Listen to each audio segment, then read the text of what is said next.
All right, everyone. Thank you very much, Christos, and delighted to be here. Welcome, NFT.NYC. I'm CEO of Provenance Blockchain Foundation. It's a public blockchain built specifically for financial services operating at scale. And it's my absolute pleasure to be here.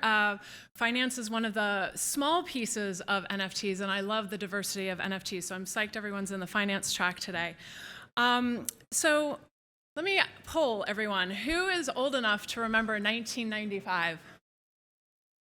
Okay, excellent. That's a few folks, so I'm delighted. So for those of you who do remember 1995, or those that heard about it, that was around when perhaps the internet started kicking off and we didn't know how big it would be. And while financial applications in NFT land here at the conference is relatively small, this is a massive opportunity to totally re-architect the infrastructure of finance for the very first time. All of the financial innovation largely to date in the last decade or so is really at the consumer app layer. And now, using financial NFTs, digital money linked to fiat, and blockchain, we can actually create the new factory of finance to create material business value for customers and businesses. So now, how the heck are we going to do this? So if we do a body scan, if you will, or an X-ray of an anatomy of a financial NFT, it is not a JPEG. Not that there's anything wrong with JPEGs. Financial NFTs are already issued at scale on Provenance, and I'll take you through a few of the interesting components that make it unique and interesting. The first is that we have this proof of asset data. This means that, and as we think about the key success factor in this transformation is how the NFTs work, both from a technical point of view as well as a legal point of view. So if we start on the technical point of view, what is recorded on chain is the proof of data and correctness. This is really important. But what's not recorded on Provenance is personally identifiable information, right? This is things like your social security number. This is things like your address, how old you are, your birth date. Very personal information that describes most of finance.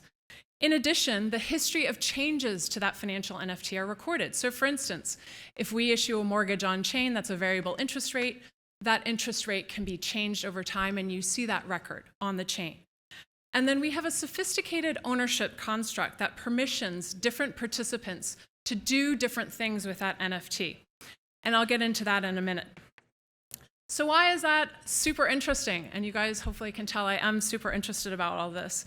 But Provenance is uniquely designed so that different pieces of data within that financial NFT, different participants can do different things as required. So for instance, the owner, that's really important, right? You control that asset.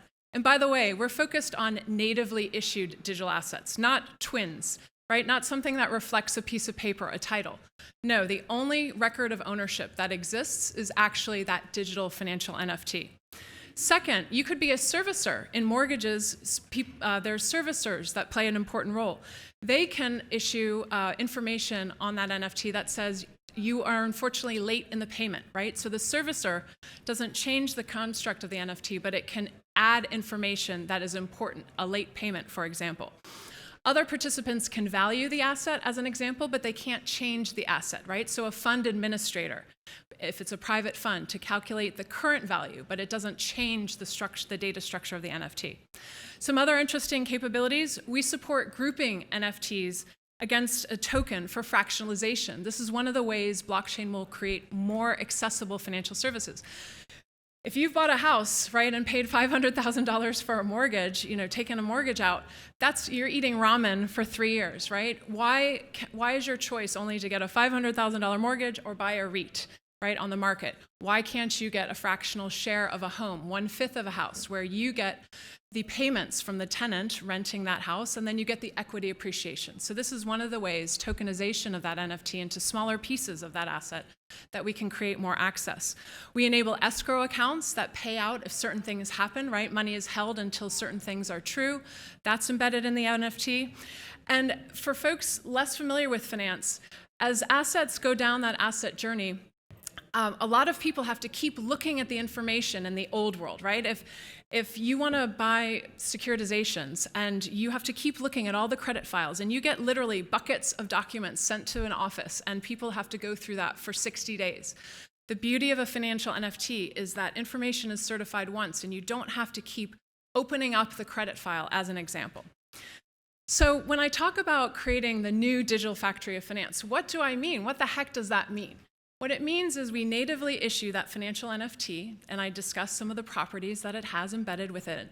And then it goes down the assembly line. Think of it an assembly line. So when we issue a mortgage on Provenance, first we have the issuance, but next it's service. That means payments. You guys are paying back your mortgage, thankfully.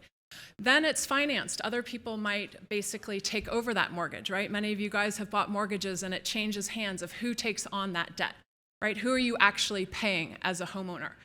And then that mortgage is securitized, which in financial terms meaning that risk is offlaid to people in the capital markets that have large balance sheets. These are institutional firms like a Goldman Sachs or a Citi. And that helps the mortgage machine run so that people can lend out money so that you can buy a house. So that's what I mean. Different assets have different journeys, but this NFT goes through a variety of stages where value is created. And on blockchain, it is that much better, right? It's creating material value. So what that means is a mortgage is issued in 5 days on blockchain, not 45 days. The cost is 100 basis points lower. That's huge when you think about the value of a mortgage. And that means you can get a lower interest rate.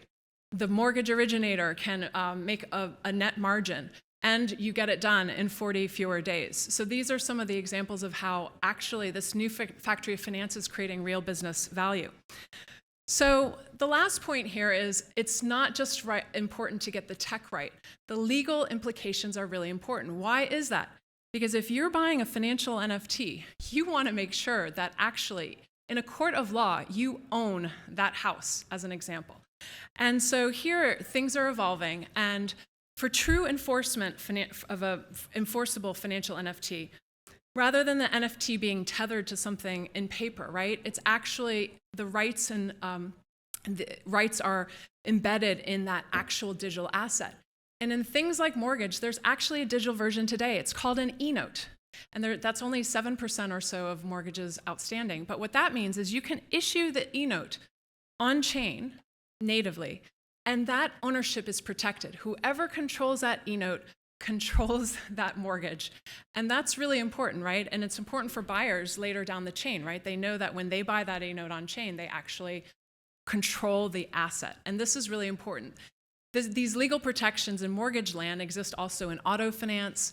And there's something coming, not to bore you guys with the details, but there's something called the UCC Article 12 that's coming, that's broadening this summer. It's getting passed, and it will get passed by states over the next 2 years. That broadens the protectability and enforceability of a purely natively born digital asset on chain. Things like receivables, trade finance, any kind of healthcare reimbursements, any kind of payment flows that create financial outcomes will be broadened in this UCC Article 12. And that's really important. That's another tailwind on how this new factory of finance will be built and grow, because there'll be much more certainty that when you own the digital asset, you actually own the asset outright. So this is one of the very other important things to watch for, especially when we think about financial assets, which are things of value.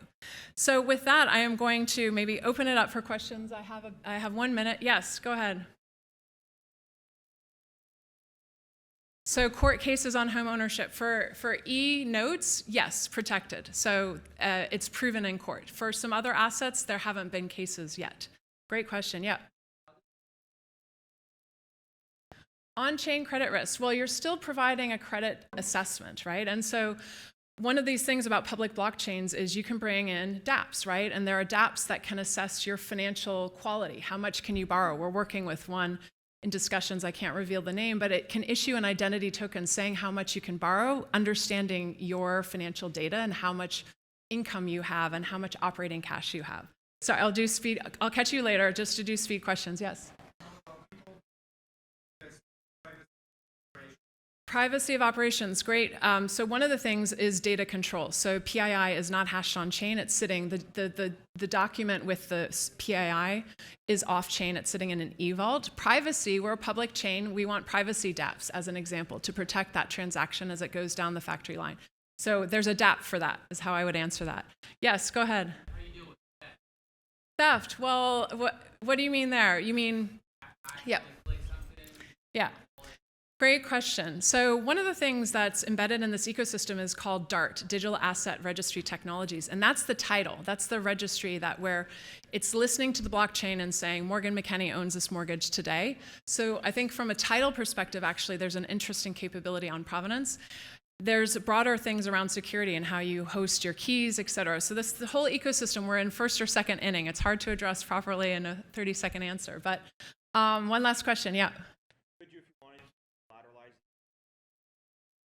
Absolutely. So collateralization. So you can perfect the asset on chain, right? So therefore, and collateralize it well. So you can lend on that asset. Figure who uses provenance has crypto loans as an example. So you absolutely can lend on that digital asset and collateralize it appropriately. So I think my time is up. What I will do is say, please connect with Provenance Blockchain Foundation on LinkedIn, Twitter, Discord. Connect with me, Morgan Mckenney, on any of the above as well. Telegram, I'm on @MorganMC. So thank you guys. I'll be in the back if you have any other questions. Thank you, everybody.